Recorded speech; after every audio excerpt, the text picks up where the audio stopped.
काम करना है तो ये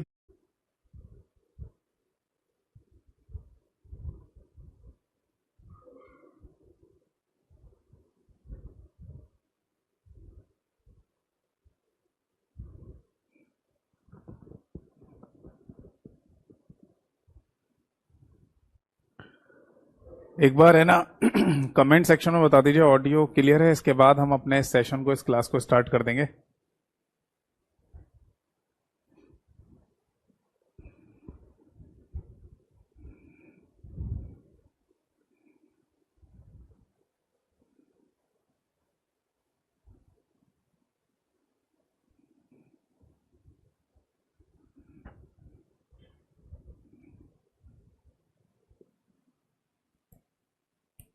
तो हर जगह ही होगा, चाहे भले ही कंप्यूटर बना दो, इनमें देखना सीडी सबसे ये दिख रहा, ये वाला।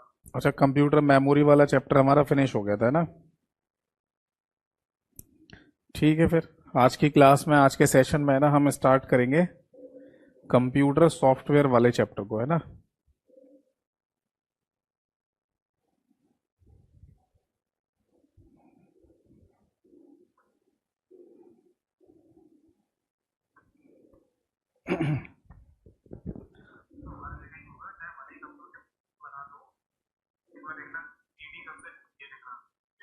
अच्छा, कंप्यूटर मेमोरी वाला चैप्टर।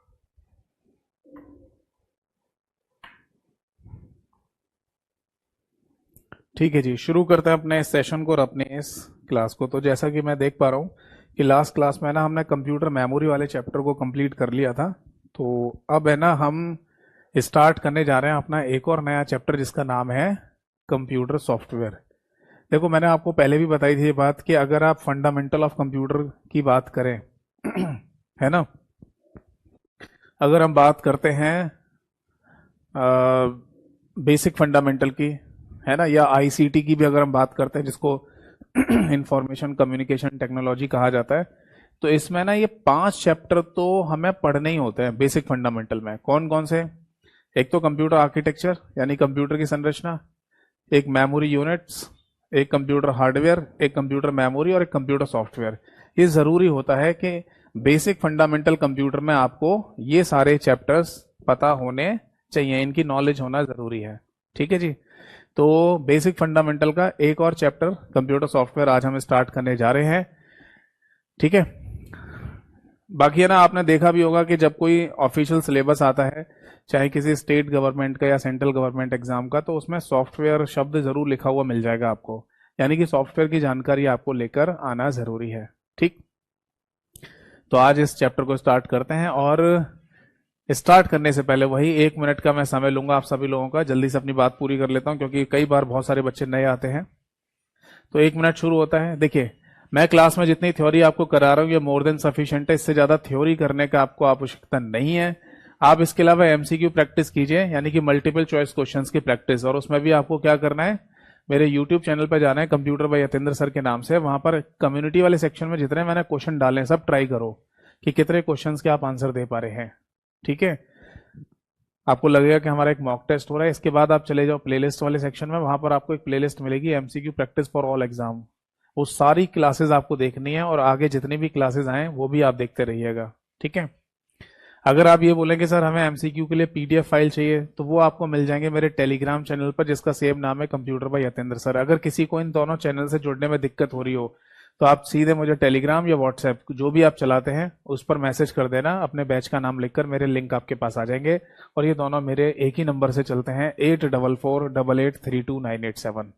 1 मिनट समाप्त हुआ। तो देखिए, आज की क्लास हम स्टार्ट करने जा रहे हैं और कंप्यूटर सॉफ्टवेयर वाले चैप्टर को पढ़ने जा रहे हैं, मतलब, है ना। देखते हैं सॉफ्टवेयर का कॉन्सेप्ट क्या होता है। आज की डेट डाल देता हूं सबसे पहले, 24 सितंबर 2024 आज की तारीख है। और हमारा जो मुख्य टॉपिक या चैप्टर स्टार्ट होने जा रहा है बेटा, इसका नाम है कंप्यूटर सॉफ्टवेयर।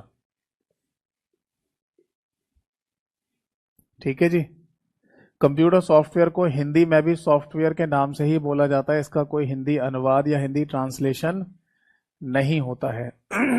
ठीक है जी। तो देखिए, सॉफ्टवेयर शब्द का ना बेसिकली स्टार्ट कैसे करें, समझें कैसे इसको। देखो, इसको भी है ना कंप्यूटर शब्द से ही मैं स्टार्ट करूंगा। मैंने आपको जब कंप्यूटर हार्डवेयर पढ़ाना शुरू किया था तब भी मैंने आपको बताया था कि कंप्यूटर का बेसिकली मतलब क्या है। कंप्यूटर का मतलब है हार्डवेयर प्लस सॉफ्टवेयर से। यानी कि अगर आपको कंप्यूटर पर काम करना है तो ये दोनों चीजें आपके पास होना जरूरी है ना। हार्डवेयर सॉफ्टवेयर के बिना अधूरा है और सॉफ्टवेयर हार्डवेयर के बिना अधूरा होता है, इसलिए ये दोनों एक दूसरे की आवश्यकताएं बन जाते हैं, नीड बन जाते हैं। हार्डवेयर वो चीजें थी जिनको हम छू सकते हैं, देख सकते हैं, और सॉफ्टवेयर वो चीजें होती है जिनको केवल मॉनिटर स्क्रीन पर देखा जा सकता है। ठीक है ना। तो हमने कंप्यूटर हार्डवेयर और फिर मेमोरीज इन सब के बारे में जिक्र कर लिया है। तो अब हम जिक्र करने जा रहे हैं सॉफ्टवेयर के बारे में। ठीक है साहब, चलिए। देखो, अगर आपको किसी भी सॉफ्टवेयर पर काम करना है, किसी भी सॉफ्टवेयर को यूज करना है, तो वो सॉफ्टवेयर एक्चुअली है क्या चीज, इसके बारे में भी जानकारी होना जरूरी है। जैसे, और वो सॉफ्टवेयर बना कैसे, इसके बारे में भी आपको जानकारी होनी चाहिए। इससे संबंधित क्वेश्चन भी पूछ लिए जाते हैं। अब देखो, यहां पर है ना, हम कंप्यूटर सॉफ्टवेयर वाले इस चैप्टर की शुरुआत करेंगे एक शब्द से, और वो शब्द है दैट इज प्रोग्रामिंग लैंग्वेज, जिसको हिंदी में ना प्रोग्रामिंग भाषा ही कहा जाता है। इसको बोलते हैं प्रोग्रामिंग भाषा। और अगर हम उदाहरण की बात करें, एग्जाम्पल की बात करें, तो C++, जावा, पाइथन, ये सब नाम आपने सुने होंगे। मैं यहां लिख देता हूं एक्सेट्रा, यानी कि इत्यादि। यानी कि C++, जावा और पाइथन ही केवल प्रोग्रामिंग भाषाएं नहीं होती, और भी बहुत सारी भाषाएं होती हैं, यानी कि इत्यादि। Is that clear? तो आप किसी भी प्रोग्रामिंग भाषा का इस्तेमाल कर सकते हो। ये वैसे ही है जैसे हमारी भाषाएं होती है, हिंदी इंग्लिश हमारी लैंग्वेज है, ऐसी कंप्यूटर की भी अपनी भाषाएं होती हैं। तो इसीलिए ना, अगर प्रोग्रामिंग लैंग्वेज शब्द लिखा हुआ आ जाए तो भी ठीक है, और अगर इसकी जगह कंप्यूटर लैंग्वेज शब्द लिखा हुआ आ जाए तो भी ठीक माना जाता है। आप कंप्यूटर की भाषाएं भी कह सकते हैं। ठीक है। अब सपोज दैट कि है ना, किसी भी एक लैंग्वेज का एग्जाम्पल ले लेते हैं।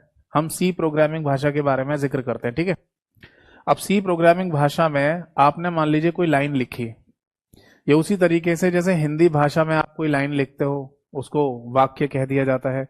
अगर आप इंग्लिश लैंग्वेज का यूज करके कोई लाइन लिखते हो तो उसको सेंटेंस कह दिया जाता है। तो इसी तरीके से यहाँ प्रोग्रामिंग भाषा में अगर कोई लाइन लिखी जाती है तो उसको जनरली स्टेटमेंट कहा जाता है। क्या बोलते हैं? मैं यहाँ लिख देता हूं, उसको यहाँ पर स्टेटमेंट के नाम से बोलते हैं। हिंदी में इसको कथन कहा जाएगा, या फिर है ना, एक नाम और भी दे दिया जाता है, इंस्ट्रक्शन, ये भी बोल देते हैं। या तो आप कथन कह दीजिए या फिर आप अनुदेश कह दीजिए, दोनों में से कोई भी शब्द इस्तेमाल आप कर सकते हो। समझ में आ गई बात या नहीं? तो मैं आपको फिर से बता दूं कि अगर आप किसी भी भाषा का इस्तेमाल करते हुए एक लाइन लिखते हैं तो उसको स्टेटमेंट या इंस्ट्रक्शन के नाम से बोला जाता है। ठीक। अब कोई भी लाइन जब लिखी जाती है ना तो उसके अंदर शब्द होते हैं, नहीं? जैसे हिंदी भाषा में अगर कोई वाक्य आप लिखते हो तो उसमें शब्द होंगे, इंग्लिश में कोई सेंटेंस लिखते हैं तो उसमें वर्ड्स होते हैं। तो ऐसे ही यहाँ जो शब्द लिखे जाते हैं ना, एक एक करके जो शब्द आप लिखेंगे इस लाइन में, उसको जनरली कोड कह दिया जाता है। क्या बोल देते हैं? कोड। यानी एक एक करके आप शब्द लिखते जाओगे तो सेंटेंस स्टेटमेंट बनता जाएगा या इंस्ट्रक्शन बनती जाएगी, और ऐसे ही आप आगे लिखते चले जाएंगे। तो एक बात ध्यान रखना, किसी भी प्रोग्रामिंग भाषा में लिखे जाने वाले शब्दों को कोड कहा जाता है, और कोड को लिखने की प्रक्रिया क्या कहलाती है? वो कोडिंग कहलाती है। समझ में आ गई बात? कोड को लिखने की प्रक्रिया कोडिंग कहलाती है। जैसे हिंदी भाषा में लिखे जाने वाले शब्दों को आप लिखते जा रहे हो तो हिंदी लेखन बोलेंगे, इंग्लिश में लिख रहे हो तो इंग्लिश राइटिंग कह देते हैं। तो ऐसे ही यहां पर है। ठीक है। अब मान लीजिए आपने एक और लाइन लिख दी, यानी एक और स्टेटमेंट लिख दिया या इंस्ट्रक्शन लिख दी, फिर एक और स्टेटमेंट, दूसरा स्टेटमेंट, तीसरा स्टेटमेंट, चौथा, पांचवा, छठा, ऐसे कई सारे स्टेटमेंट आपने लिख दिए। तो इन सारे के सारे स्टेटमेंट को अगर एक जगह कलेक्ट कर दिया जाए इस तरीके से, और एक डब्बे में रखकर पूछा जाए कि ये सारे के सारे स्टेटमेंट का जो कलेक्शन है वो क्या कहलाएगा, तो बेटा इसी को है ना कंप्यूटर में प्रोग्राम कह दिया जाता है। जैसे हिंदी भाषा में है ना, और इंग्लिश भाषा में पैराग्राफ, वाक्यांश है ना, आपने सुना होगा। नहीं, क्या बोलते हैं उसको हिंदी में?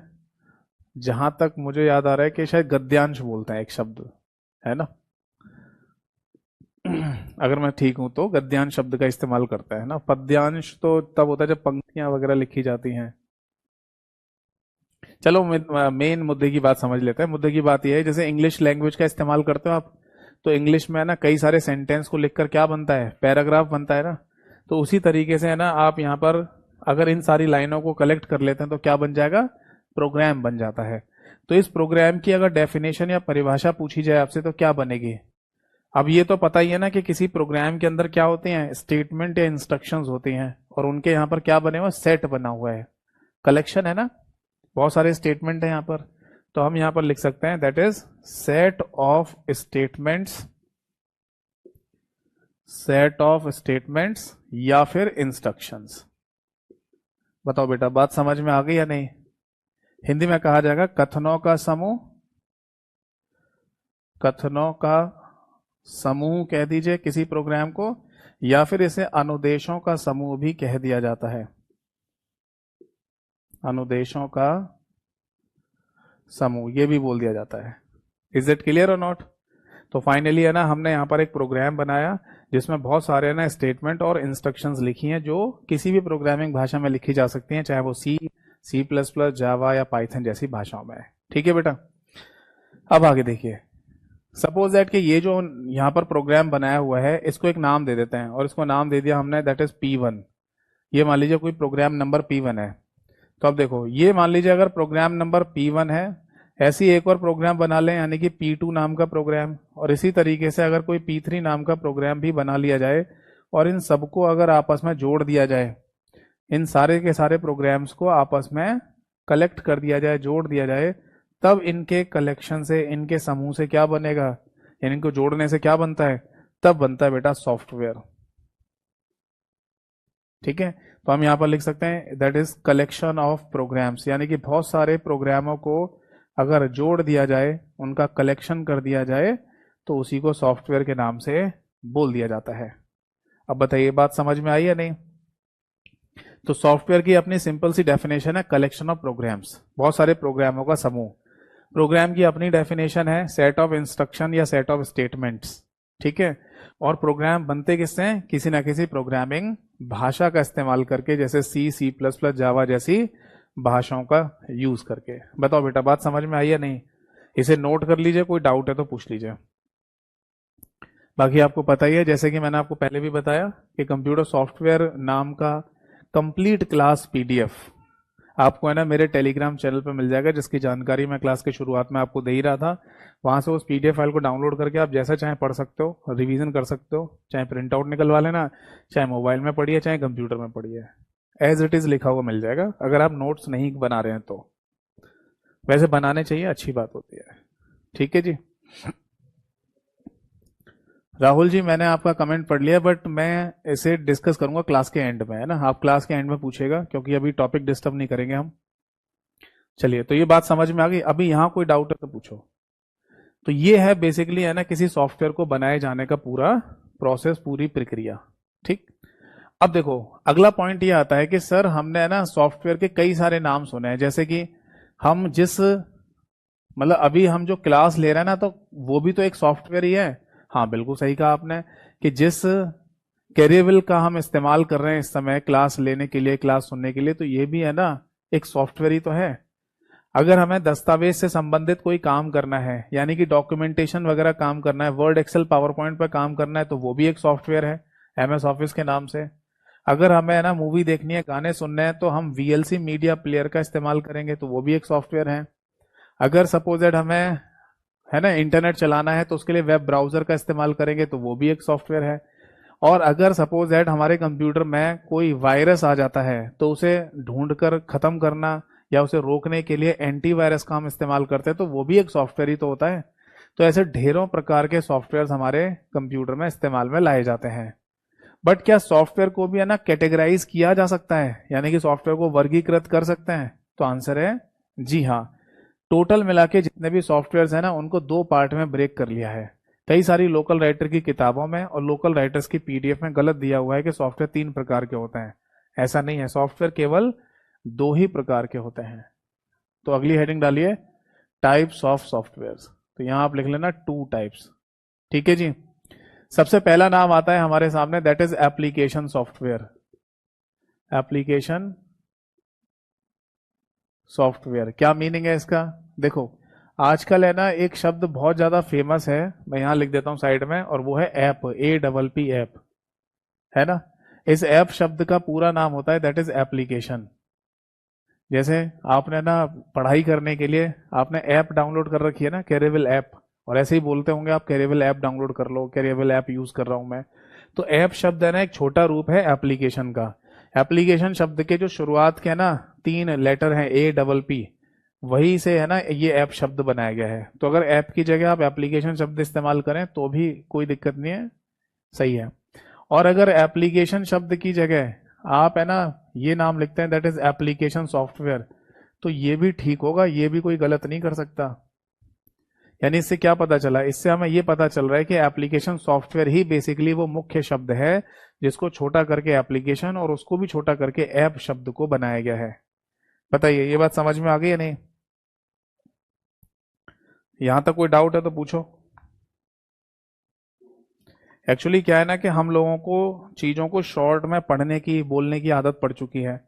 तो हम लोग क्या करते हैं ना, चीज़ों को शॉर्ट में बोलना, कहना शुरू कर देते हैं। जैसे आजकल मैंने एक घर, क्या एक एग्जांपल बताता हूँ मैं आपको, कि मैंने वहाँ पर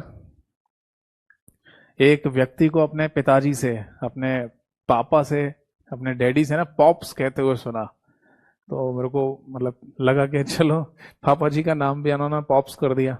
वो पॉप्स करके बोले थे। देखो, मैं ये नहीं कह रहा कि ये कोई बुरी बात है भाई, उन फादर में और उनके बेटे में, उन दोनों में ना एक अच्छी बॉन्डिंग है। तो है ना वो अपने आप को है ना किसी भी शब्द से संबोधन कर सकते हैं आपस में एक दूसरे को, है ना। बेटा अगर पापा जी से या पिताजी से पॉप्स कह रहा है तो वो समझ रहे हैं, उनके बीच में एक अच्छी बॉन्डिंग है। अगर समाज के, सोसाइटी के नजरिए से देखा जाए तो शायद सब लोग यही बोलेंगे, यार देखो ये क्या तरीका है पॉप्स कहना। पॉप्स क्या मतलब होता है भाई? पापा कह लो, डैडी कह लो, पिताजी कह लो, पॉप्स कह रहे हो। तो देखिए ये है ना, सबका अपना अपना परसेप्शन हो सकता है, सब अपने अपने हिसाब से सब सोचते हैं, है ना, और बातें भी करते हैं। बट रियल में ना जो मुख्य आदमी है, वो उनके बीच में ना क्या बॉन्डिंग है, क्या सोचना है, वो ज्यादा मैटर करता है। जैसे सपोज दैट क्या ना, कोई मतलब बाप बेटे हैं और वो अगर पॉप्स की जगह केवल पा कह दे तो ये चल जाएगा? हाँ भाई, चल सकता है भाई, उनके अंदर अच्छी बॉन्डिंग है दोनों बाप बेटे में, तो पा कह देता है बेटा अपने पापा से। जैसे कि अमिताभ बच्चन की मूवी नहीं आई थी पा, तो वहां उन लोगों ने कुछ ऑब्जेक्शन नहीं उठाया होगा, क्योंकि अमिताभ बच्चन है और वो मूवी थी। तो वही वाली बात है ना कि देखो, सबका अपना अपना अलग अलग परसेप्शन हो सकता है बोलने का, संबोधन करने का। मेन मैटर करता है कि उनके बीच में प्यार कितना है। ठीक है, ये बात समझ में आ गई सभी को? Is that clear? एक बच्चे ने, आदेश राघव जी ने लिखा है, सर वंशिका ASO इन CSS आपके रिलेशन में से हैं क्या? नहीं, मेरा उनसे कोई रिलेशन नहीं है। वैसे मैं क्लास के बीच में जनरल डिस्कशन करता नहीं हूं, बट आपने एक इम्पॉर्टेंट बात लिखी है कि मेरा वंशिका से कोई रिलेशन है। नहीं, मेरा कोई रिलेशन नहीं, मेरे को तो उनके दूर दूर तक उनके बारे में भी नहीं पता। मुझे तो ये भी नहीं पता था वो तैयारी है ना कैरियर वगैरह से कर रहे हैं। मुझे तो ये भी नहीं पता था कि है ना वंशिका जो ASO इन CSS यानी कि सेंट्रल सेक्रेटेरिएट में सेलेक्ट हुई हैं, उन्होंने मेरा कोई बैच भी ले रखा था, मुझे नहीं पता। मुझे और ये भी नहीं पता था कि उन्होंने गगन प्रताप सर को है ना कोई इंटरव्यू भी दिया था। वो तो किसी बच्चे ने है ना वो क्लास देखी होगी, मतलब वीडियो देखी होगी, तब उन्होंने मेरे को भेज दिया कि सर देखना, कोई वंशिका है जो CSS में सेलेक्ट हुई हैं, सेंट्रल सेक्रेटेरिएट सर्विसेज में, सचिवालय जिसको हिंदी में कहा जाता है, तो उन्होंने ना आपका नाम लिया है। मैंने कहा भाई भेजो, मैं भी देख लूँ उसको, वीडियो को। तब मैंने देखा था, तो मैंने सोचा चलो उन्होंने कहीं मेरा नाम लिया है तो मैं उसको क्लिप को काट कर है ना अपने यूट्यूब चैनल पर डाल देता हूँ, ताकि और भी बच्चों को पता चले कि अगर आप कंप्यूटर की तैयारी कर रहे हैं तो आप कैरियर एप्लीकेशन से कर सकते हो, मेरे से कर सकते हो। बाकी देखो, जिसको जहां से सही लगे वहां से करनी चाहिए, मेन मोटो होना चाहिए सिलेक्शन लेना। ठीक है, वापस आ जाओ, ऐसी बातों को क्लास के लास्ट में डिस्कस करते हैं। ठीक है, तो देखिए मैं ये बोल रहा था कि मुद्दे की यहाँ पर मेन बात ये चल रही थी कि शब्दों को छोटा करके बोलने की अब हम लोगों को आदत सी होती जा रही है ना। तो ये ध्यान रखना कि एप्लीकेशन सॉफ्टवेयर का ही छोटा रूप एप्लीकेशन है, और एप्लीकेशन का ही एक छोटा रूप ऐप के नाम से होता है।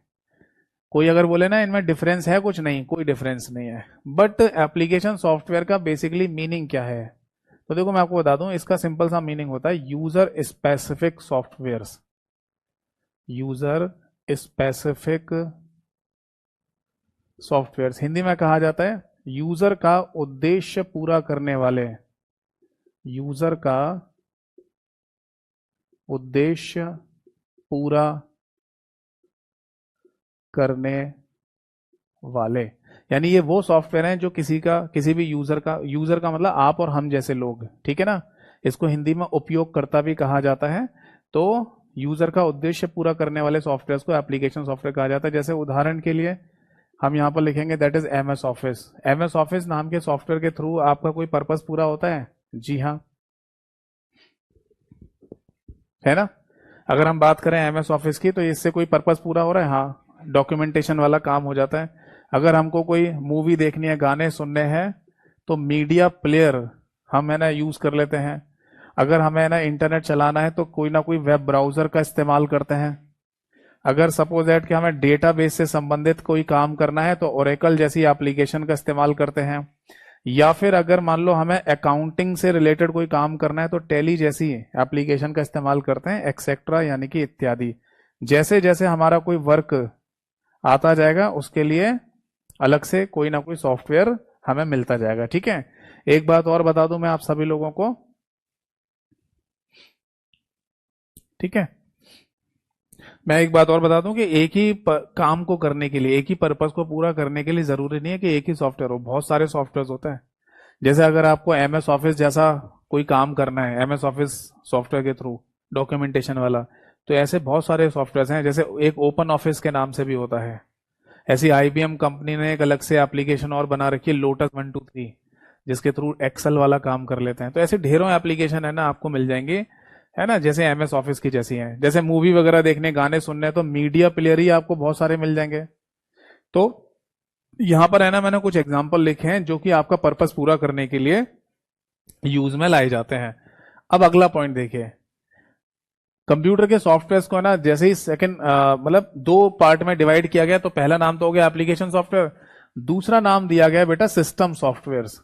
सिस्टम सॉफ्टवेयर कहने का मतलब यही होता है कि आप है ना उन सॉफ्टवेयर की बात कर रहे हो जिनसे आपके कंप्यूटर को चलाया जाएगा, या आपके कंप्यूटर को चलाने में जिनकी अहम भूमिका होगी। अगर ये नहीं तो कंप्यूटर ही ऑन नहीं होगा।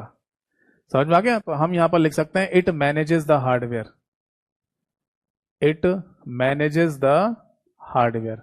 यहां पर हार्डवेयर शब्द लिखने का मतलब है कंप्यूटर को, यानी पूरे कंप्यूटर को मैनेज या प्रबंध करने का जो काम है वो सिस्टम सॉफ्टवेयर के द्वारा होता है। हिंदी में लिख लो, यह हार्डवेयर प्रबंधन का कार्य करते हैं, यह हार्डवेयर प्रबंधन का कार्य करते हैं।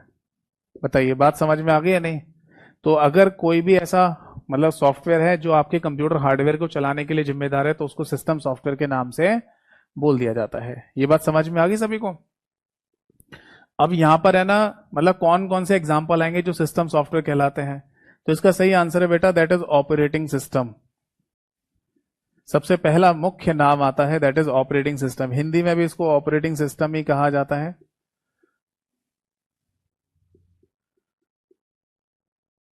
ठीक है। अब ऑपरेटिंग सिस्टम क्या है बेसिकली मैं आपको समझाता हूं। जैसे इसका एक एग्जांपल मैं आपको बताता हूं, विंडोज ऑपरेटिंग सिस्टम जो हम और आप सभी लोग इस्तेमाल करते हैं अपने कंप्यूटर में, है ना। आप है ना जब भी कोई कंप्यूटर को खोलेंगे, चाहे अपना हो, दोस्त का हो, रिलेटिव का हो, साइबर कैफे में जाकर, आपको हर जगह ना एक ही ऑपरेटिंग सिस्टम मिलेगा, विंडोज ऑपरेटिंग सिस्टम। ये एक पूरी दुनिया का सबसे फेमस ऑपरेटिंग सिस्टम है जो ज्यादातर कंप्यूटर्स में इस्तेमाल में लाया जाता है। एक बात ऐसे कही जाती है कि पूरी दुनिया में अगर 100 कंप्यूटर चल रहे हैं तो उनमें 82 यानी 82 कंप्यूटर्स में विंडोज ऑपरेटिंग सिस्टम ही आपको मिलेगा, है ना। तो ये एक फेमस ऑपरेटिंग सिस्टम है जो हर एक कंप्यूटर में इस्तेमाल में लाया जाता है। क्यों? बिकॉज ऑफ यूजर फ्रेंडली, यानी कि इस ऑपरेटिंग सिस्टम पर या इस ऑपरेटिंग सिस्टम का जो लोग इस्तेमाल करते हैं ना, उनको चीजें आसान लगती हैं। जल्दी समझ में आ जाती हैं। तो मोर यूजर फ्रेंडली होने की वजह से लोग विंडोज ऑपरेटिंग सिस्टम का इस्तेमाल करते हैं। बट ऐसा नहीं है कि ऑपरेटिंग सिस्टम कोई अकेला ही होता है, बहुत सारे होते हैं। जैसे कि यूनिक्स नाम आपने सुना होगा, लाइनेक्स, डॉस, ये भी है ना ऑपरेटिंग सिस्टम है। मैक नाम सुना होगा। स्मार्टफोन की बात करें तो एंड्रॉयड, आईओएस, ये सब है ना ऑपरेटिंग सिस्टम होते हैं। इसके अलावा है ना एक नाम यहां पर हम और लिखेंगे, दैट इज बायोस। बायोस ये बेसिकली होता तो एक प्रोग्राम है, मैं यहां ब्रैकेट में लिख देता हूं प्रोग्राम। जैसे मैंने लिखा ना यहां पर सिस्टम सॉफ्टवेयर, तो सिस्टम सॉफ्टवेयर की कैटेगरी में जो ऑपरेटिंग सिस्टम है ना वो तो बेटा सॉफ्टवेयर होता है। मैं यहां पर SW लिख देता हूं ताकि आपको याद रहे कि ये एक सॉफ्टवेयर का नाम है। ठीक है जी, क्योंकि सॉफ्टवेयर और प्रोग्राम दोनों शब्दों में अंतर होता है। सॉफ्टवेयर कलेक्शन ऑफ प्रोग्राम होता है और प्रोग्राम एक सिंगल एंटिटी है। तो बेसिकली ऑपरेटिंग सिस्टम बहुत सारे प्रोग्रामों से मिलकर बनाया गया, तो उसे हम सॉफ्टवेयर कहेंगे। और बायोस एक सिंपल सा प्रोग्राम है। ठीक है, खैर बायोस के बारे में भी ऑलरेडी पहले 2-3 बार पढ़ चुके हैं। ठीक है, यहां पर थोड़ा और डिटेल में पढ़ लेंगे। इसके बाद है ना एक और प्रोग्राम का नाम लिखिए, दैट इज लोडर। इसको हिंदी में भी लोडर ही कहा जाएगा, और ये भी एक प्रोग्राम होता है कंप्यूटर के अंदर। ठीक है, बट आएगा सिस्टम सॉफ्टवेयर की कैटेगरी में, क्योंकि इन प्रोग्राम की आवश्यकता है ना हमें कंप्यूटर चलाने के लिए चाहिए। ठीक, इसके बाद है ना एक नाम और लिखेंगे हम यहाँ पर, दैट इज ट्रांसलेटर्स। ट्रांसलेटर भी सिस्टम सॉफ्टवेयर की कैटेगरी में आते हैं। ये नाम शायद आपने सुने होंगे, दैट इज कंपाइलर, सुना है, इंटरप्रेटर, इंटरप्रेटर, और एक नाम और सुना होगा आपने, दैट इज असेंबलर। तो ये वो पॉइंट हैं जो अक्सर एग्जाम में रिपीट भी हो जाते हैं। कंपाइलर, इंटरप्रेटर, असेंबलर के बारे में पेपर में पूछ लिया जाता है। और ये भी ध्यान रखिए कि तीनों भी प्रोग्राम ही होते हैं, सिंगल सिंगल प्रोग्राम। ठीक है, और इसके बाद एक नाम और आता है, दैट इज लिंकर। लिंकर भी एक प्रोग्राम ही होता है। ठीक है, तो मोटा मोटी बात हमें ये समझ में आ गई कि अगर हम सिस्टम सॉफ्टवेयर के एग्जाम्पल्स बता रहे हैं तो ये 5 नाम हमको बताने पड़ेंगे। सबसे पहला है ऑपरेटिंग सिस्टम, दूसरा बायोस, तीसरा लोडर, चौथा ट्रांसलेटर और पांचवा लिंकर होता है। नोट कर लीजिए, कोई डाउट है तो पूछिए।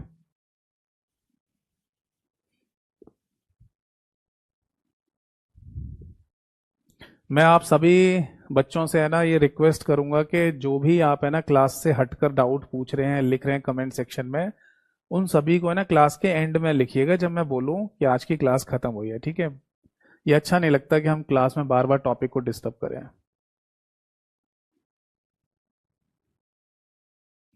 एक बच्चे का कमेंट आया, आप लोग लिखिए सारे लोग, इनके कमेंट को मैं डिस्कस कर लेता हूं। एक बच्चे ने लिखा है, सर नेट के बिना भी कंप्यूटर या लैपटॉप में काम कर सकते हैं? हाँ कर सकते हैं, क्यों, दिक्कत क्या है। आप है ना कोई भी सॉफ्टवेयर का इस्तेमाल कीजिए, है ना कंप्यूटर का इस्तेमाल कीजिए बिना इंटरनेट के। जरूरी नहीं होता कि आप है ना इंटरनेट ही चल रहा हो तभी कंप्यूटर का यूज कर पाएंगे या लैपटॉप का यूज कर पाएंगे। आपका कोई भी सॉफ्टवेयर हो, जैसे MS ऑफिस है, MS ऑफिस वाले सॉफ्टवेयर के थ्रू आपको डॉक्यूमेंटेशन ही दस्तावेज वाला काम करना है, तो आप बिना इंटरनेट के कर लो। बट आजकल क्या है ना, इंटरनेट बहुत कॉमन हो गया है, इसलिए ना हमें अक्सर यही देखने को मिलता है कि जहां भी हम मोबाइल चला रहे हैं या कंप्यूटर चला रहे हैं, लैपटॉप चला रहे हैं, तो उसमें है ना इंटरनेट चल रहा होता है। तो ऐसी एक माइंड में आ सकती है बात कि इंटरनेट से ही चलता है कंप्यूटर, ऐसा, पर ऐसा नहीं है। ठीक है, चलो जी आगे बढ़ो। जब आप है ना सॉफ्टवेयर की जानकारी लेंगे ना तो आपको एक और नाम यहां पर देखने को मिलेगा, और वो है यूटिलिटी। केवल यूटिलिटी शब्द भी हो सकता है या फिर यूटिलिटी सॉफ्टवेयर शब्द भी आपको लिखा हुआ मिल जाएगा, और कई बार यूटिलिटी प्रोग्राम शब्द भी लिख कर दे देते हैं। तो utility, utility programme, utility software, तीनों में से कोई भी शब्द लिखा हुआ आ जाता है। बट ये है क्या चीज, क्या ये सॉफ्टवेयर की तीसरी कैटेगरी है, और है तो आपने यहीं क्यों नहीं लिखा, और अगर है तो आपने यहाँ पर 3 क्यों नहीं लिखा? तो आंसर है यूटिलिटी सॉफ्टवेयर सॉफ्टवेयर की तीसरी कैटेगरी नहीं होता। ये यूटिलिटी सॉफ्टवेयर बेसिकली क्या कर रहा होता है, हेल्प कर रहा होता है सिस्टम सॉफ्टवेयर की, यानी कि सहायता करने के लिए बनाए गए हैं सिस्टम सॉफ्टवेयर के, इसलिए मेन कैटेगरी में इनका नाम नहीं लिखा जाता। बाकी है ना यूटिलिटी शब्द का क्या मतलब है, तो इसे आप लिख लीजिए to make easy. To make easy मतलब आसान करना। किसी भी काम को अगर कोई चीज आसान कर देती है तो उसी को है ना टू मेक इजी के नाम से आप बोल सकते हैं। और एक शब्द में बोलना है अंग्रेजी के तो उसे यूटिलिटी कह दिया जाता है। जैसे उदाहरण के लिए बताता हूं, अगर आपसे ये कहा जाए कि नूडल्स खाने हैं आपको, मैगी खानी है आपको, तो कैसे खाओगे? क्या नूडल्स या मैगी को हाथ से खाया जा सकता है? हाँ, खा सकते हो उठा उठा के, बट वो सही तरीका नहीं है।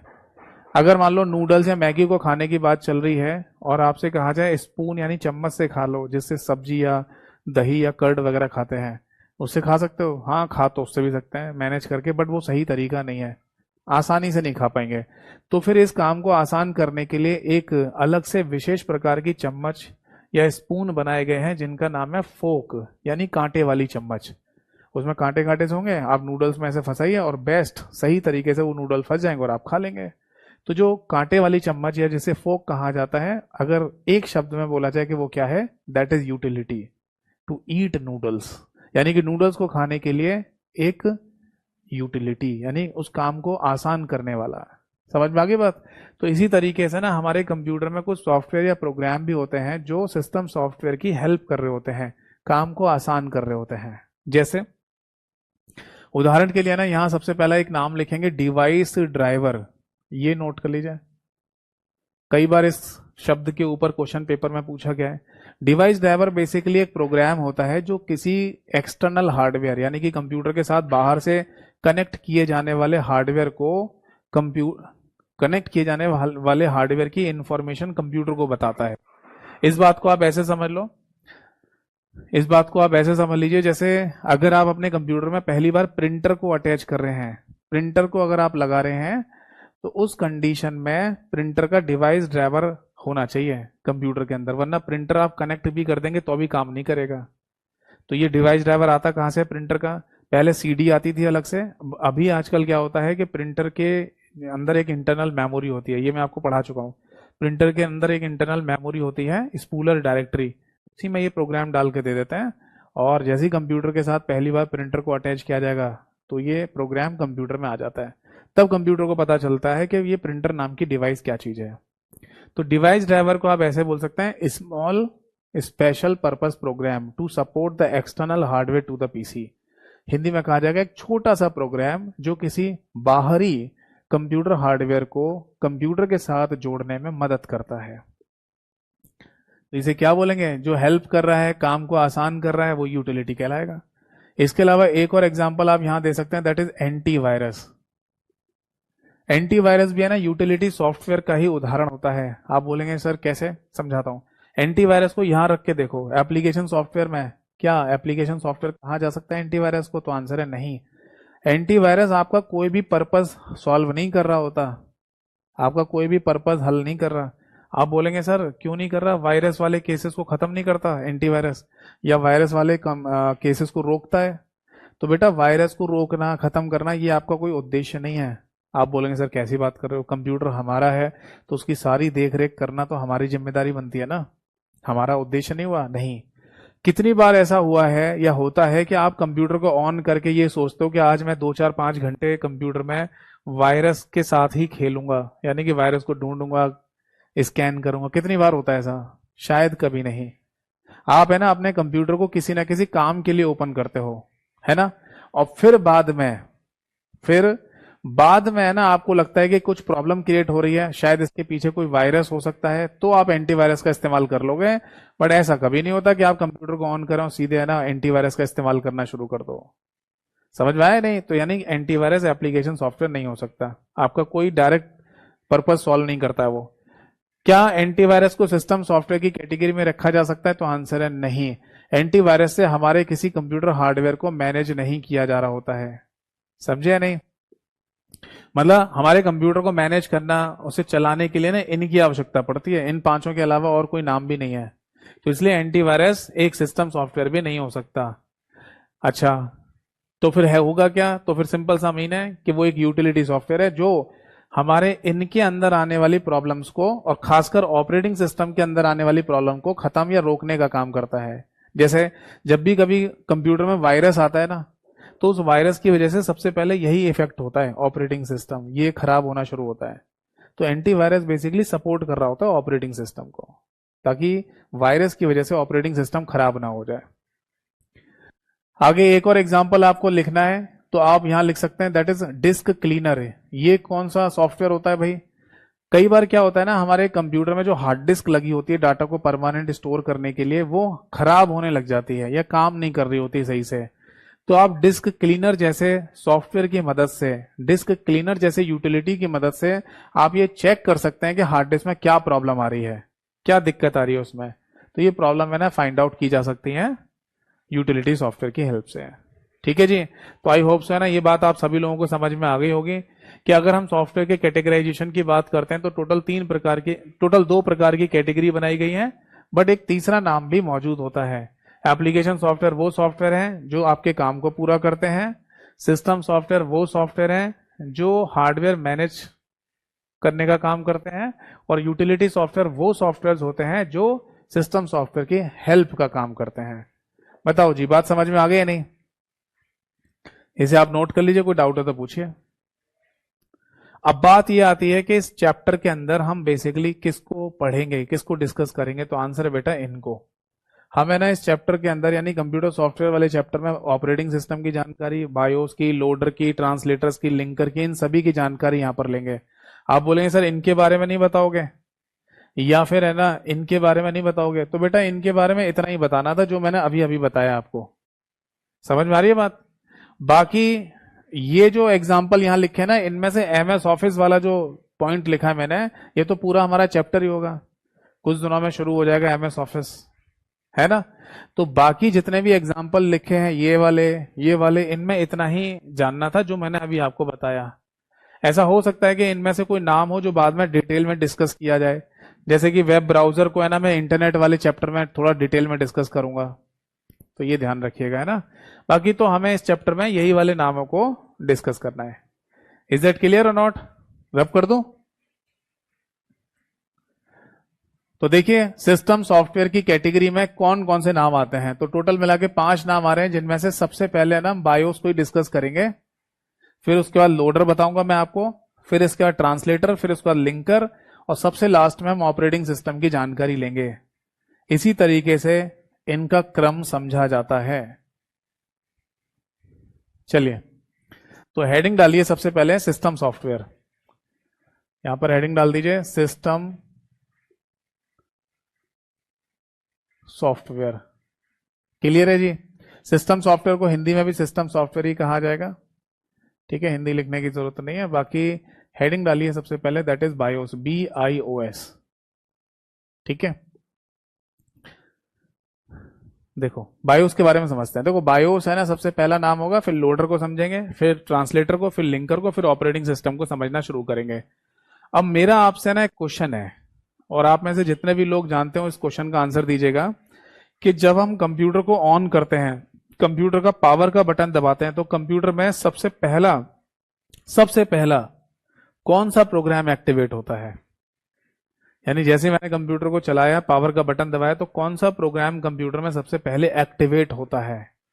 इसका आंसर क्या होगा बताइए कमेंट सेक्शन में। और ऐसा नहीं है कि ये मैं आपसे पहली बार पूछ रहा हूं इस तरीके का क्वेश्चन, ये मैं आपको ऑलरेडी बता भी चुका हूं, पहले डिस्कस कर चुका हूं।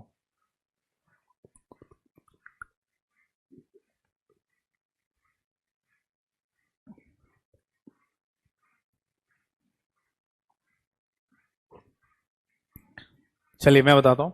इस क्वेश्चन का सही आंसर है बायोस, यही जो नाम लिखा हुआ है। देखो इसकी फुल फॉर्म है बेसिक इनपुट। ये ध्यान रखना, इनपुट और आउटपुट के बीच में फॉरवर्ड स्लैश भी लगा हुआ होता है।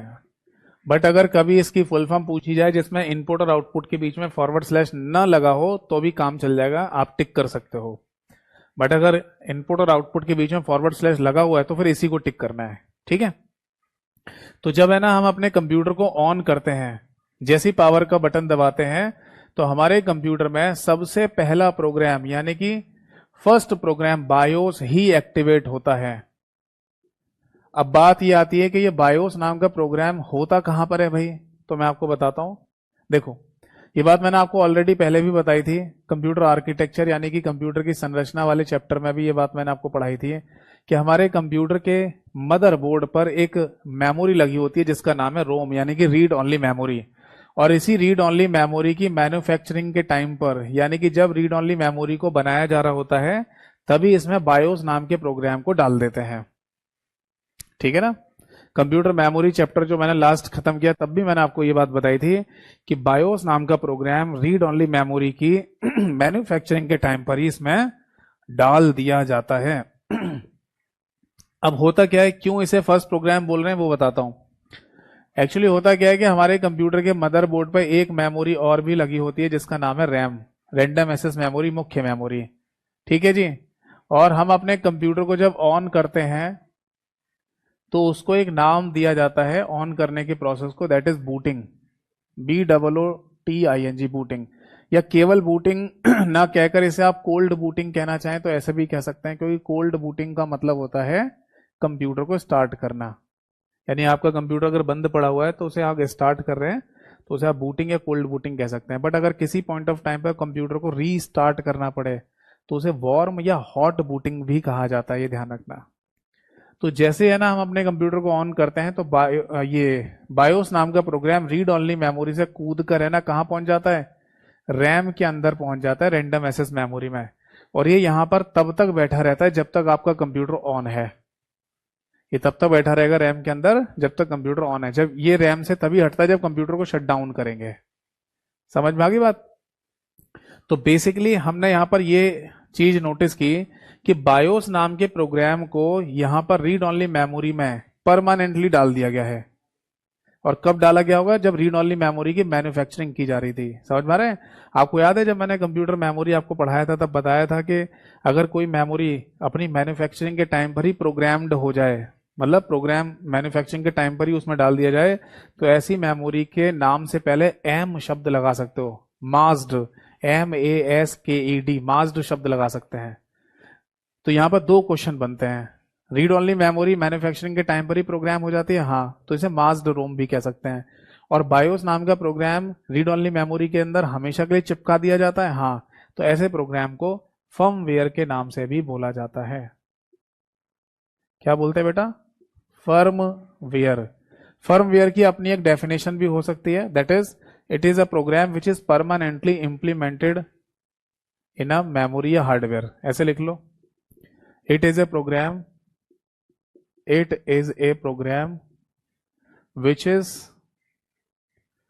which is permanently implemented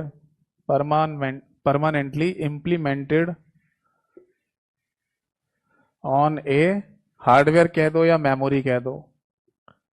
ठीक है जी। हिंदी में लिखना, हिंदी में लिख लो, किसी मेमोरी में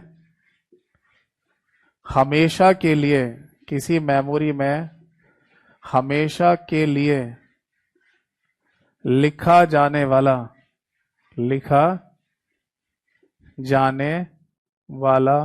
प्रोग्राम क्या कहलाता है? ऐसे प्रोग्रामों को फिर फर्मवेयर के नाम से बोल देते हैं।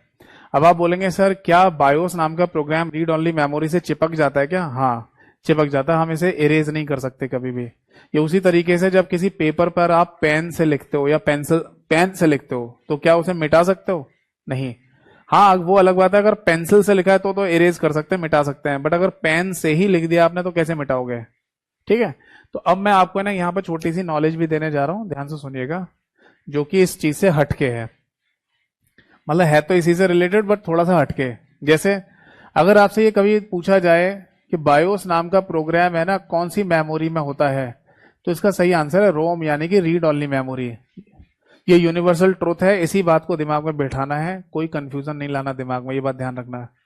पेपर में भी पूछे तो यही आंसर है कि बायोस नाम का प्रोग्राम रीड ओनली मेमोरी के अंदर होता है। ठीक है, बट ये है एक कॉमन आंसर। अब आज की अगर हम बात करें, यानी आज के सिनेरियो की अगर हम बात करें, तो बायोस नाम का प्रोग्राम क्या वाकई में रोम के अंदर है? तो आंसर है नहीं। करंट टेक्नोलॉजी में रोम के अंदर नहीं होता, रीड ओनली मेमोरी में नहीं होता है। तो फिर ये कहां पर है? तो बेटा हमें पता है कि आज के समय पर EEPROM मेमोरी का इस्तेमाल सबसे ज्यादा किया जाता है, जिसको electrically erasable programmable read only memory कहा जाता है। और उसमें भी फ्लैश EEPROM, मैंने लास्ट चैप्टर में पढ़ाया था आपको कि फ्लैश EEPROM मेमोरी अगर आप यूज करते हैं तो इसमें जो इरेजिंग प्रोसेस होता है वो फास्ट होता है, याद है ना? तो फ्लैश EEPROM को फ्लैश मेमोरी भी कहा जाता है। तो आज के समय पर है ना जो मेमोरीज इस्तेमाल में लाई जा रही हैं वो डबल ईपी रोम वाली मेमोरी है। डबल ईपी रोम, ओ या, ऐसे लिख लो इसको।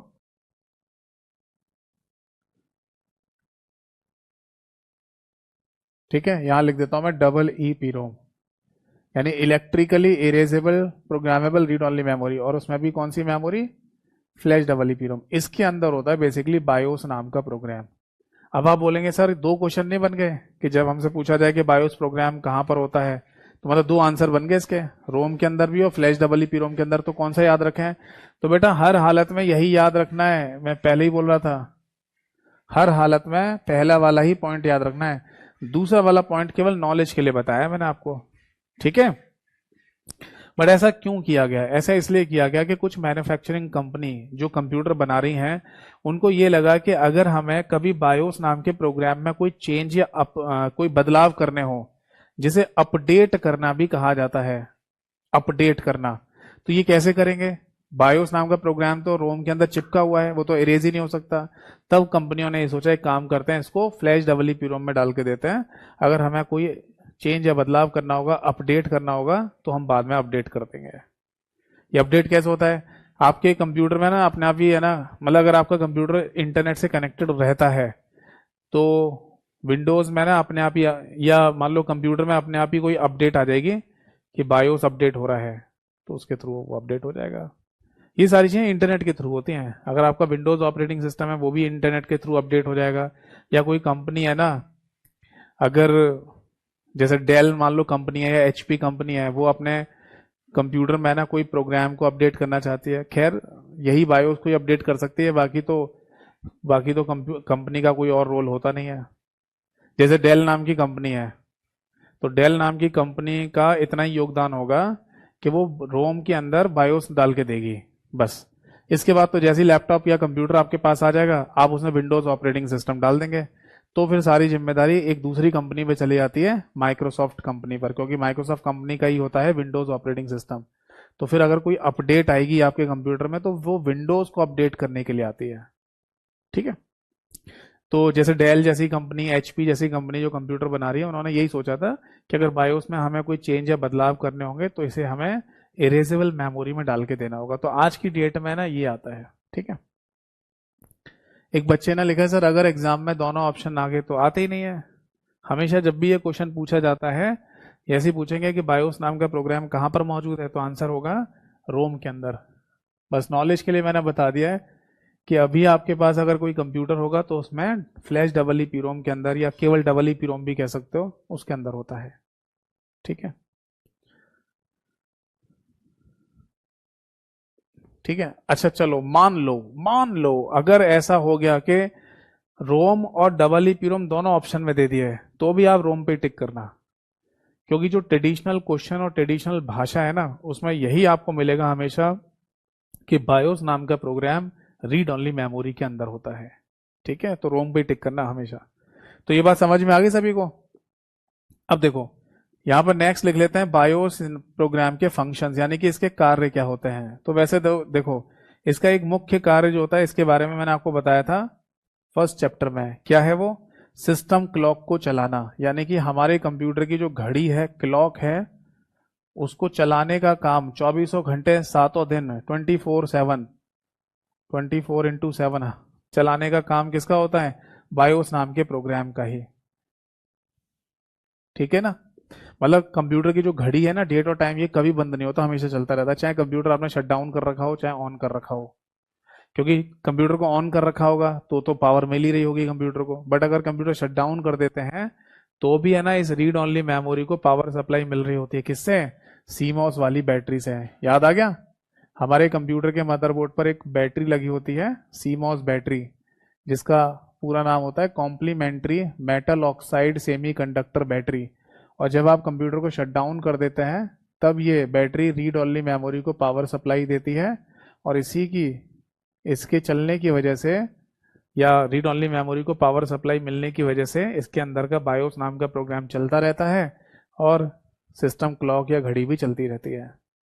ठीक है, बायोस के अंदर और भी कुछ काम होते हैं, जैसे कि बूट ऑर्डर, बूट या बूटिंग ऑर्डर कह दीजिए, इसका मतलब क्या है? देखो, इसका मतलब सिंपल सा मैं समझा देता हूँ।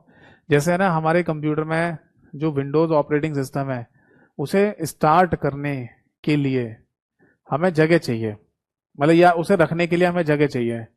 तो कंप्यूटर में अगर विंडोज ऑपरेटिंग सिस्टम अगर आपने डाला है, तो उसे रखने के लिए जगह होती है कंप्यूटर की हार्ड डिस्क।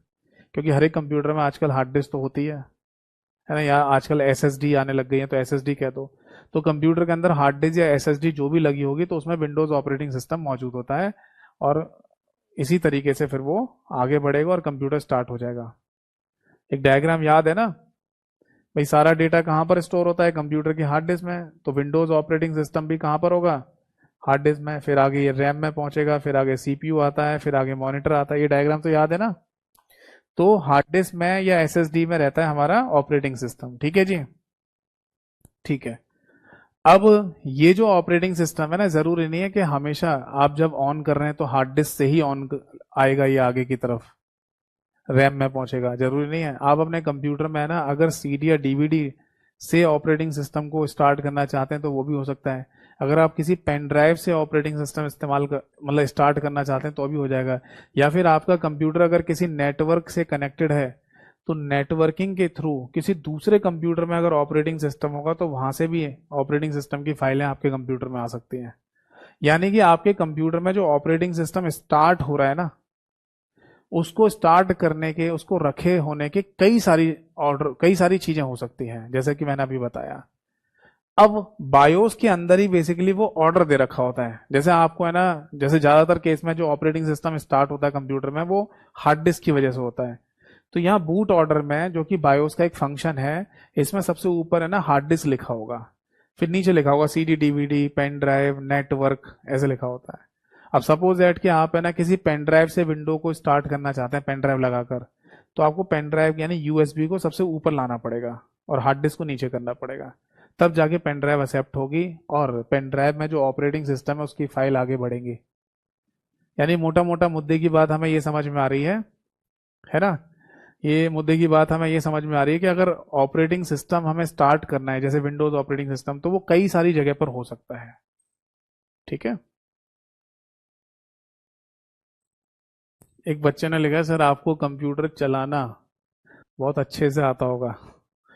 हाँ, मतलब काफी काफी आता है मेरे को कंप्यूटर पे काम करना, इसी वजह से ही शायद मैं आपको पढ़ा पा रहा हूँ। बट ऐसा जरूरी नहीं है कि हर चीज मेरे को पता हो, क्योंकि कोई तो चीज ऐसी होंगी जो अभी मेरे नॉलेज में नहीं आई होंगी। तो मैं भी है ना हमेशा देखता ही रहता हूँ, पढ़ता रहता हूँ, चीजों को जानता रहता हूँ। एक बच्चे ने कमेंट और किया है, सर लैपटॉप की स्क्रीन को भी मॉनिटर ही बोलेंगे? हाँ, और क्या। देखो, जिस चीज पर आप देख रहे हैं कि कंप्यूटर में क्या चल रहा है, उसको आप मॉनिटर कह दो, उसको आप डिस्प्ले कह दो, उसको आप वीडियो कह दो, कह दीजिए। चाहे तो लैपटॉप, वैसे लैपटॉप के केस में जो स्क्रीन होती है ना, उसको लिड बोलते हैं, LID, लिड कहा जाता है। अगर आप मतलब किसी लैपटॉप की सिस्टम सेटिंग्स के अंदर जाओगे ना, तो वहाँ एक ऑप्शन आता है पावर ऑप्शन। उस पावर ऑप्शन में यही लिखा होता है कि जब आप लिड को डाउन करेंगे तो क्या होना चाहिए। उसमें ये ऑप्शन दे रखे होते हैं। जब मैं विंडोज ऑपरेटिंग सिस्टम पढ़ाऊंगा तब और बताऊंगा आपको इनके बारे में।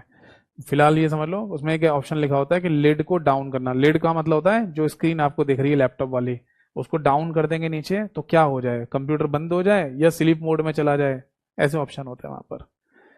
तो जनरली जो लैपटॉप की जो स्क्रीन है उसको लिड कह देते हैं, वरना आप चाहे इसे मॉनिटर कह दो, चाहे आप इसे डिस्प्ले कह दो, चाहे आप इसे विजुअल डिस्प्ले यूनिट यानी वीडियो कह दो, सब चलेगा। बात समझ में आ गई सभी को या नहीं? तो ये बूट ऑर्डर है ना, यहाँ से हम सेलेक्ट कर लेते हैं कि कहाँ से है ना ऑपरेटिंग सिस्टम आगे बढ़ेगा, रैम के अंदर जाएगा। ठीक है, चलो। अब एक बात और बता दूं मैं आपको, फिर इसे खत्म करते हैं। कि यहाँ जो है ना, हमने बायोस नाम के प्रोग्राम को रीड ओनली मेमोरी से रैम में भेजा था। इस प्रोसेस को भी है ना एक नाम दिया जाता है, और इसे कहते हैं बेटा शेडोइंग प्रोसेस। शेडो ये वही शब्द है जो परछाई वाला होता है, इसका कोई हिंदी नाम नहीं होता, बट इसे शेडोइंग प्रोसेस के नाम से बोल दिया जाता है। तो एग्जाम में अगर ये पूछा जाए कि what is the meaning of shadowing process, यानी कि शेडोइंग प्रक्रिया क्या होती है, तो इसका सिंपल सा आंसर होगा बायोस का रोम से रैम में जाना। बायोस का रोम से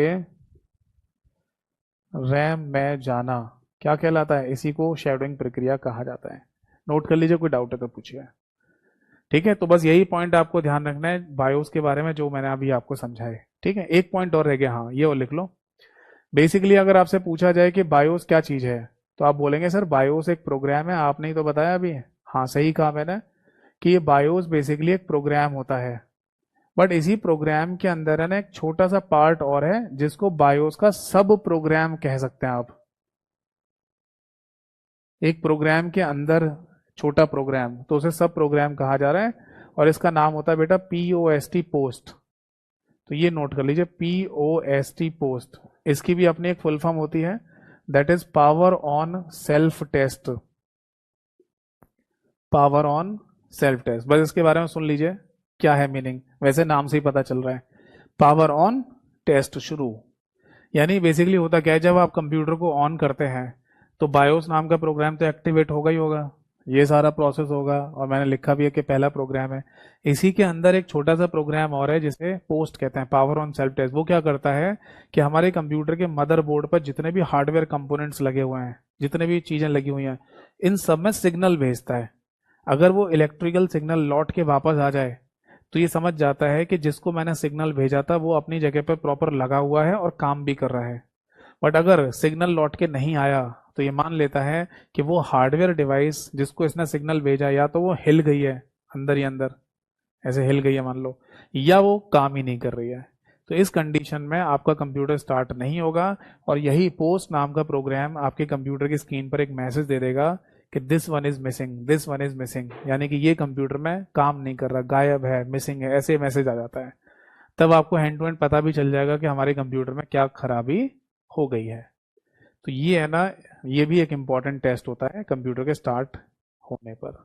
ठीक है, नोट कर लिया सभी ने?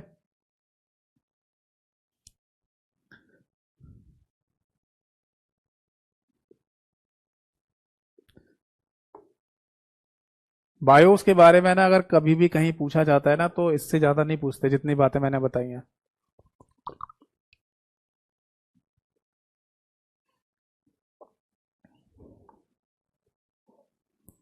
Is that clear?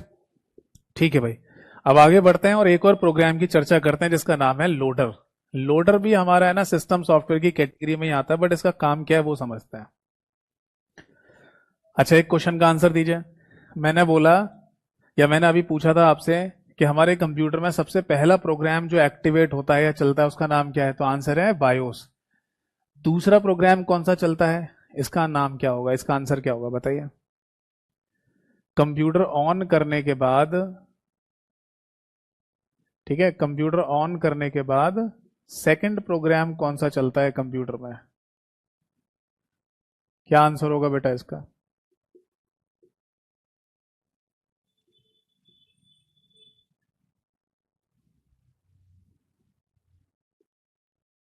चलिए मैं बताता हूं। इसका सही आंसर है दैट इज लोडर। यानी कि जो मैं आप बताने जा रहा हूं इसका नाम है, यही सही आंसर है इसका, यानी कि लोडर। और लोडर नाम के प्रोग्राम को ना बूट स्ट्रैप लोडर के नाम से भी बोला जाता है। अब इसका काम क्या है वो समझाता हूँ। एक दिमाग में ना इमेज बना के ऐसे रखिएगा, जैसे है ना अगर किसी ड्राइव करने वाले व्यक्ति को क्या कहते हैं, ड्राइवर कहते हैं, तो ऐसे लोड करने वालों को क्या कहेंगे, लोडर बोलेंगे। तो ये बात दिमाग में रखना, आगे समझाता हूँ। एक्चुअली होता क्या है कि ये लोडर नाम का प्रोग्राम है ना हमारे ऑपरेटिंग सिस्टम का ही पार्ट होता है, पार्ट ऑफ ऑपरेटिंग सिस्टम। जैसे आपने अपने कंप्यूटर में विंडोज ऑपरेटिंग सिस्टम डाला, तो ये विंडोज ऑपरेटिंग सिस्टम का ही क्या होगा, भाग होता है, पार्ट, यानी ऑपरेटिंग सिस्टम के अंदर ही होगा ये पहले से। ठीक है, अब सुनना जरा ध्यान से। आपको याद है जब मैंने कंप्यूटर हार्डवेयर पढ़ाया था आपको, तो मैंने आपको मैग्नेटिक डिस्क के बारे में, हार्ड डिस्क के बारे में पढ़ाया था। जी हाँ, तो मैंने आपको बताया था कि मैग्नेटिक डिस्क में ऐसे सर्कुलर रिंग्स बने होते हैं। इन सर्कुलर रिंग्स को क्या कहते हैं, इनको ट्रैक कहते हैं। और ट्रैक नंबर 0 सबसे आउटर मोस्ट, सबसे बाहर वाला ट्रैक होता है। फिर इन ट्रैक के भी छोटे छोटे पार्ट्स होते हैं और इन फर्दर पार्ट्स को क्या कहा जाता है, इनको सेक्टर के नाम से बोला जाता है। जैसे सपोज दैट कि ये वाला हमारा, ये सेक्टर नंबर 1 है, और सेक्टर की जो शुरुआत होती है वो सेक्टर नंबर 1 से होती है, ट्रैक की शुरुआत ट्रैक नंबर 0 से होती है। ठीक है, तो ये जो सेक्टर नंबर 1 है, जो इस ट्रैक का एक पार्ट है, या फिर ऐसे भी कह सकते हैं कि मैग्नेटिक डिस्क पर या चुंबकीय डिस्क पर डाटा स्टोर करने का सबसे छोटा एरिया क्या होता है? सेक्टर होता है। ये मैं आपको लिखवा चुका हूं। तो ये सेक्टर नंबर 1 है ना, इसका अपना एक नाम भी होता है, इस जगह का नाम, दैट इज एमबीआर, और इसका फुल फॉर्म होता है master boot record. Master boot record. अब आप बोलेंगे सर एक है ना, आपने एमबीआर की फुल फॉर्म पहले भी लिखवाई थी, दैट इज है ना मेमोरी बफर रजिस्टर, जो कि सीपीयू के अंदर रजिस्टर्स होते हैं ना, उनके केस में लिखवाया था। बिल्कुल लिखवाया था। तो पूरे कंप्यूटर में ना एमबीआर की दो फुल फॉर्म हो सकती हैं, एक तो मेमोरी बफर रजिस्टर, और यहाँ पर है मास्टर बूट रिकॉर्ड के नाम से। तो आप बोलेंगे सर सेक्टर नंबर 1 का ही अपना नाम होता है या बाकी सारे सेक्टर्स के भी अपने कोई नाम होते हैं? तो आंसर है केवल सेक्टर नंबर 1 का, इसके अलावा किसी भी सेक्टर का कोई नाम नहीं होता। और ये जो नाम दिया गया ना इस सेक्टर नंबर 1 को, ये स्पेशली रखा गया है नाम, किस वजह से? लोडर नाम के प्रोग्राम की जगह होने की वजह से। नहीं समझे? ये लोडर नाम का जो प्रोग्राम है ना, ये इसी वाली जगह पर रखा जाता है। जब आप अपने कंप्यूटर में ऑपरेटिंग सिस्टम डालते हैं ना, तो ऑपरेटिंग सिस्टम के अंदर लोडर नाम का प्रोग्राम सीधे है ना सेक्टर नंबर 1 वाली लोकेशन पे पहुंच जाएगा। ये इसकी फिक्स लोकेशन है। जैसे अगर हमसे ये कहा जाए कि हमारे घर में ना खाना बन रहा है, तो कहां बन रहा होगा बताओ? किचन में ही बन रहा होगा, बेडरूम में थोड़ी बनता है, या स्टोर रूम में थोड़ी बनता है। तो खाना बनने की जो फिक्स लोकेशन है वो क्या है? किचन।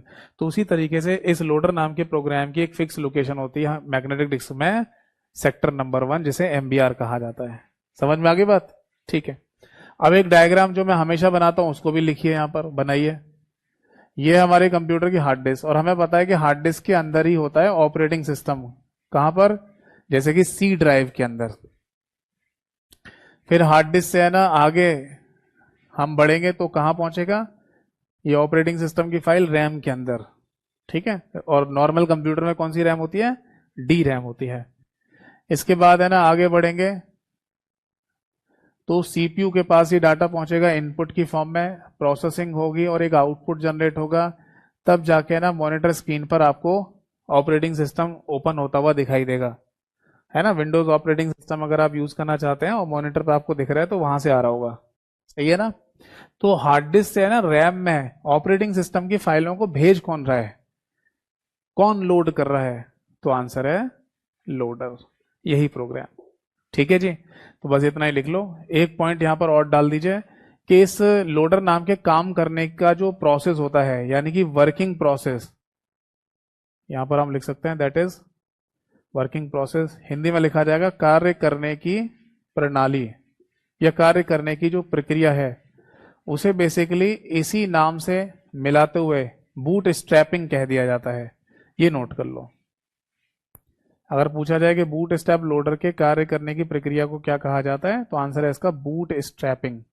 क्योंकि मुझे याद है कि एक पेपर में ना ये क्वेश्चन पूछ लिया गया था कि what is the meaning of boot strapping. तो आंसर था लोडर के या बूट स्ट्रैप लोडर के कार्य करने की प्रक्रिया। और बस एक लास्ट पॉइंट लिख लो कि इसका काम क्या है। तो लिख लीजिए it loads the operating system files from magnetic disk to main memory of computer.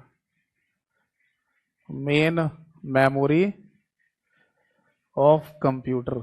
बताइए बात समझ में आ गई या नहीं? हिंदी में लिख लीजिए, यह चुंबकीय डिस्क से,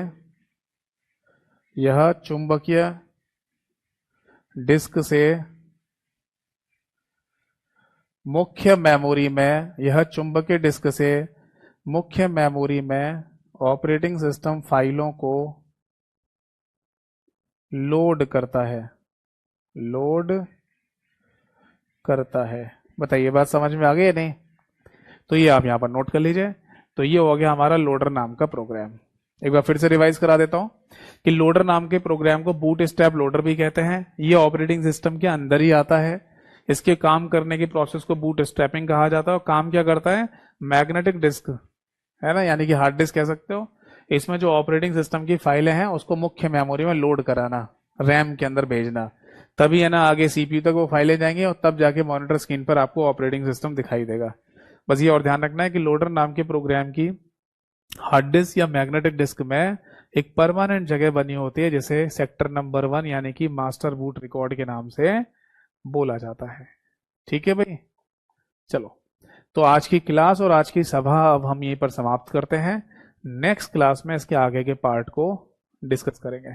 तो कुछ बच्चे हैं ना क्लास में, आज की क्लास यहीं समाप्त होती है। ठीक है, अब आपको जो भी डाउट पूछना है फटाफट फटाफट पूछिए। अब क्लास के बीच में ना जो बच्चे डाउट पूछ रहे थे उनके आंसर दे दूं मैं, जो टॉपिक से हटके पूछ रहे थे। एक बच्चे ने लिखा था सर कल का ऑफ हो गया था। हाँ, कल ऑफ हो गया था। एक्चुअली क्या था कि मेरे को इमरजेंसी में कहीं जाना पड़ गया है ना, और बाहर ही जाना पड़ा था शहर से, इसलिए मैंने कल फिर ऑफ करवा लिया था। ठीक है, मैंने बताया ना, पहले भी बताइए ये बात कि दो ही कंडीशन में ना आपका ऑफ हो सकता है, वरना तो क्लासेस जैसे शेड्यूल से चल रही हैं वैसे ही चलेंगी। या तो कोई मेडिकल इमरजेंसी हो, यानी मैं ही बीमार पड़ जाऊं तो फिर मैं बोलूंगा कैसे, या बहुत अर्जेंट कोई काम आ जाए तो इस वजह से ऑफ हो सकता है, वरना जैसा शेड्यूल है वैसे ही चलता रहेगा। और मैंने ये भी बताया कि अगर आपको अपना सिलेबस जल्दी कंप्लीट करना है तो वीओडी वाले सेक्शन से भी चैप्टर आप पढ़ सकते हो, कंप्लीट कर सकते हो। और अभी एग्जाम होने में अगर टाइम है तो धीरे धीरे पढ़िए आराम से मेरे साथ। एक बच्चे ने लिखा था सर मैंने आज ही बैच ज्वाइन किया है, एसएससी सीजीएल मेंस हो जाएगा? हाँ, आपने अगर आज बैच ज्वाइन किया है तो अच्छी बात है। बाकी एसएससी सीजीएल मेंस वाला जो एग्जाम अगर आप तैयारी कर रहे हैं वो हो जाएगा इससे। बट एक काम कर लेना, मेरा यूट्यूब चैनल है कंप्यूटर बाय यतेंद्र सर के नाम से, वहां पर एक प्लेलिस्ट है सिलेबस के नाम से, तो वहाँ एसएससी सीजीएल की मैंने ना सिलेबस वीडियो बनाई हुई है, वो जरूर देख लेना, ताकि आपको आइडिया लग जाए कि इस पूरे बैच में से कौन से चैप्टर आपको पढ़ने हैं। और कोई डाउट है किसी का? एक बच्चे ने लिखा था सर यूट्यूब पर प्रैक्टिस, देखिए यूट्यूब पर है ना जो मैं प्रैक्टिस करा रहा हूँ वो वैसे ही करिए आप, है ना। जब मैं वो क्लास आपको दे रहा हूँ ना वहां पर यूट्यूब पर, तो आप पेन पेपर लेके बैठा करो, और मैं जब क्वेश्चन है ना एमसीक्यू प्रैक्टिस करा रहा हूँ ना, उस क्लास में जो भी क्वेश्चन आपको बोर्ड पे दिखे हैं, बस मेरी क्लास को वहीं रोक कर आप खुद आंसर बताओ कि क्या हो सकता है। ठीक है, आपको हर क्लास में ऐसा ही फील आएगा कि हमारा तो टेस्ट हो रहा है। ठीक है, तो ये अपने अंदर है ना एक फीलिंग लाइए कि हम जब भी कंप्यूटर के क्वेश्चन देखें सॉल्व करें तो ऐसा लगेगा हमारा आज ही पेपर है, तभी यह फायदा होगा, वरना और कोई तरीका नहीं है इस सब्जेक्ट में नंबर लाने का।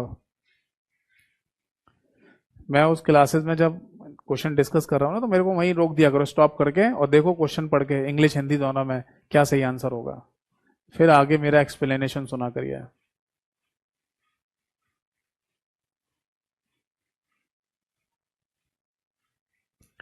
एक बच्चे ने लिखा है कि सर राकेश सर के व्हाट्सएप पर कंप्यूटर के नोट्स हैं, वो आपके ही नोट्स हैं? हाँ, मेरे ही नोट्स हैं, मतलब मेरी ही क्लास को देखकर किसी स्टूडेंट से सर ने लिखवा दिया है। सर नहीं कह दो या कैरिवल कह दो, जैसे भी कहना है आपको, मतलब किसी कंटेंट राइटर को बोला गया होगा, यानी कि कोई स्टूडेंट ही होगा वो भी, उसको बोला गया होगा कि है ना सर की क्लास देखते जाओ और लिखते जाओ लिखते जाओ। तो जैसे अगर आप है ना, जैसे बहुत सारे स्टूडेंट ऐसे भी होते हैं जो मैं जैसे बोल रहा हूँ समझा रहा हूँ उसको अपनी भाषा में लिखते जाते हैं, नोट्स बनाते जाते हैं, तो किसी स्टूडेंट के द्वारा वो नोट्स बनाए गए, उसी को सर ने है ना वहां पर डाल दिया है व्हाट्सएप पर। वो मैंने अपने टेलीग्राम चैनल पे भी फाइल डाली हुई है, अगर वो उससे आप पढ़ पाए तो वैसे पढ़ लो। और कोई डाउट है?